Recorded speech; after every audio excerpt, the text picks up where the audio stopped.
આદિવાસી વિસ્તારોમાં વરસાદ અને વરસાદના કારણે લોકોની મુશ્કેલીમાં વધારો થઈ રહ્યો છે. ત્યારે એ વિસ્તારોમાં જે રીતે બાંધકામ થઈ રહ્યું છે, જેમાં લોકોને હેરાનગતિ થઈ રહી છે અથવા જે બાંધકામ થવાની છે તેમાં કેવી રીતે મોટા પાયે ભ્રષ્ટાચાર થઈ રહ્યો છે, તેનો ખુલાસો આમ આદમી પાર્ટીના નેતા નિરંજન વસાવાએ કર્યો છે. નમસ્કાર, હું છું ચિંતામણી પુતનેલ પટેલ. સ્વાગત છે આપણો મારા કાર્યક્રમમાં. આવો જોઈએ જે વિસ્તારોમાં લોકો પરેશાન છે તે વિસ્તારની મુલાકાત નિરંજન વસાવાને તેમની ટીમે લીધી છે. સાથે તેમણે ગંભીર ભ્રષ્ટાચારના આરોપો પણ લગાવ્યા છે. આવો સાંભળીએ નિરંજન વસાવા શું કહી રહ્યા છે. નર્મદા જિલ્લાના ગરુડેશ્વર તાલુકા અને સ્ટેચ્યુ ઓફ યુનિટી થી ફક્ત 4 થી 5 કિલોમીટરના અંતરે આવેલું આ ખડકદા ગામ ની જ્યારે આજે અમારી ટીમ દ્વારા તમામ આગેવાનો દ્વારા આજે મુલાકાત લીધી. આ જે બ્રિજ બનાવવામાં આવ્યો છે એ બ્રિજ અહીંથી તણખલા નસવાડી કવાંટ સુધી આ ખડકદા ગામથી આ રસ્તો પસાર થાય છે. આ રસ્તાની પરિસ્થિતિ આપણે જોઈએ તો વર્ષો પહેલા આ બ્રિજ એ ખૂબ જ સારી રીતે વરસાદનું ગમે એટલું પાણી આવે અહીંથી પસાર થઈ જતું. પણ ભારતીય જનતા પાર્ટીના જે આ કોન્ટ્રાક્ટરો, આ એજન્સીઓ દ્વારા આ બ્રિજ 4 થી 5 કરોડના ખર્ચે બની રહ્યો છે. અને આ બ્રિજની અંદર આ જે દિવાલ છે આ તમે જુઓ, અહીંયા એક પણ સળિયો આ પાયામાં નાખેલો નથી. આ ખુલે આમ અહીંયા ગાડી ભ્રષ્ટાચાર થઈ રહ્યું છે. અને પ્રથમ વરસાદે જ હજુ તો આનું કોઈ ખાધ મુહૂર્ત આપણે હજુ રિબિન પણ કાપવામાં નથી આવી અને આ આખા બ્રિજ આખો આ તૂટી ચાલ્યો. જે આ દિવાલ છે બરાબર, આ દિવાલ પર પણ એ જ પરિસ્થિતિ છે. અને અહીંથી આપણે આગળ જઈશું તો આ જે આખી આ ધાર છે, આ ધારની અંદર ત્યાં કોઈ પણ જાતના સળિયાનો ઉપયોગ કરવામાં નથી આવ્યો. તમે અહીંયા ગાડી જોઈ શકો છો. આખી પોલમ પોલી આ દિવાલ છે. આની અંદર તમે આ જો આ માટોડું નીકળે છે. અહીંયા સળિયા જેવું કોઈ પણ વસ્તુ અહીંયા ગાડી ઉપયોગ કરવામાં નથી આવ્યો.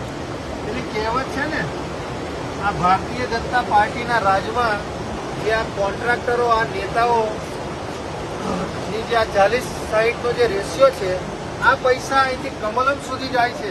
જે ગાંધીનગરનું કમલમ હોય, નર્મદા જિલ્લાનું કમલમ હોય, ત્યાં આ ભારતીય જનતા પાર્ટીના નેતાઓના ખિસ્સા ભરવાનો પ્રયત્ન કર્યો છે. આજે અમારી સામે તમે પેલી બાજુ જોઈ શકો છો તો પેલા બધા ઘરોમાં પાણી જતું રહ્યું હતું. એ ગણોનું જે ઘર વખરીનું સામાન છે એ પણ એ થઈ ગયું હતું. અને આ જ પરિસ્થિતિ જે અહીંયા ગાડી છે, અહીંયા ગાડી પણ આખા બ્રિજની જે નીચેનો જે આખો એ છે એ આખો ખુલી ગયેલું છે નીચે.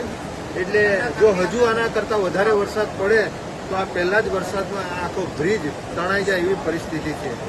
અમારી આ એજન્સી પર તપાસ થવી જોઈએ. તપાસની સાથે સાથે આમાં જે નેતાઓ, જે અધિકારીઓ સંડોવાયેલા છે, જો આ બ્રિજમાં ગુણવત્તાવાળું આવનારા દિવસોમાં કામ કરવામાં આવે, માલ મટીરિયલ સારું વાપરવામાં આવે, સળિયા સારા વાપરવામાં આવે, એવી એજન્સીને, વહીવટી તંત્રને અને તમામ આગેવાનશ્રીઓ દ્વારા અમારી નમ્ર વિનંતી છે. બરાબર, આ અમારા વડીલશ્રીઓ, બધા ગ્રામજનો અહીંયા ગાડી ઉપસ્થિત થયા છે અને તે લોકોની રજૂઆત સાંભળીને અમે આ સ્થળની આજે મુલાકાત લીધી છે. આ ખુલ્લેઆમ અહીંયા ગાડી આ ભ્રષ્ટાચારનું આ જીવતું જાગતું આ ઉદાહરણ છે. નિરંજનભાઈ વસાવા, પ્રદેશ સંગઠન મંત્રી. નર્મદા જિલ્લાના તિલકવાડા તાલુકાનું આ સુરજીપુરા ગામ છે.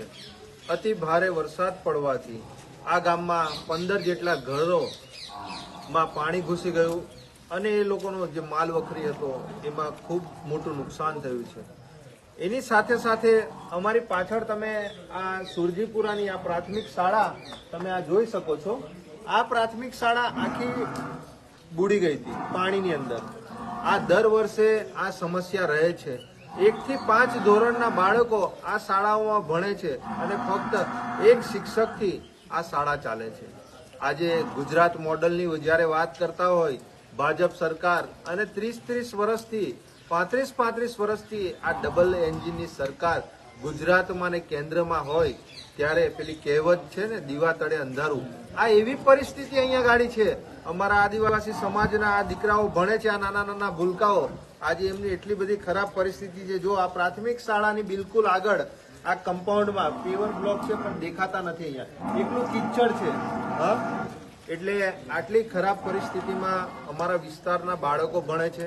અમારે સરકારશ્રી પ્રશાસનને પણ કહેવું છે કે પ્રાથમિક શાળા આટલા નીચાણ વિસ્તારમાં આપી છે, ગામમાં ઘણી બધી જગ્યાઓ એવી છે, તો ત્યાં ગાડી એક વ્યવસ્થિત ઓરડા અને પાકું બાંધકામ કરી આપવામાં આવે. આ જે બાંધકામ છે એ જૂના જમાનાનું, જ્યારે આજે 35-40 વર્ષ જૂનું આ બિલ્ડિંગ છે, એનાથી પણ વધારે વર્ષો થઈ ગયેલા છે.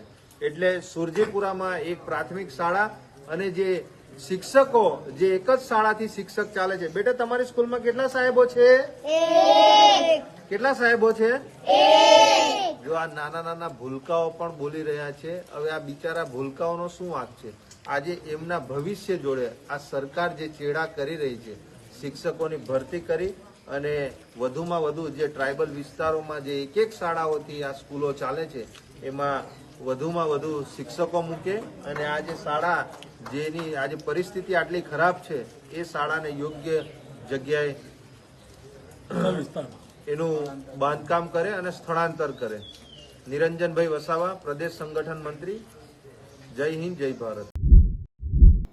નિરંજન વસાવાની વાત સામે આપણે શું લાગે છે જરૂરથી અમારા કોમેન્ટ બોક્સમાં કમેન્ટ કરજો. એ સિવાય અમારી યુટ્યુબ ચેનલ લાઈક કરો, સબસ્ક્રાઈબ કરો, બેલ આઇકન દબાવો. સાથે અમારા ઇન્સ્ટા પેજ અને ફેસબુક પેજને પણ તમે લાઈક કરો, શેર કરો અને ફોલો કરો. અત્યારે માટે બસ આટલું જ. નમસ્કાર.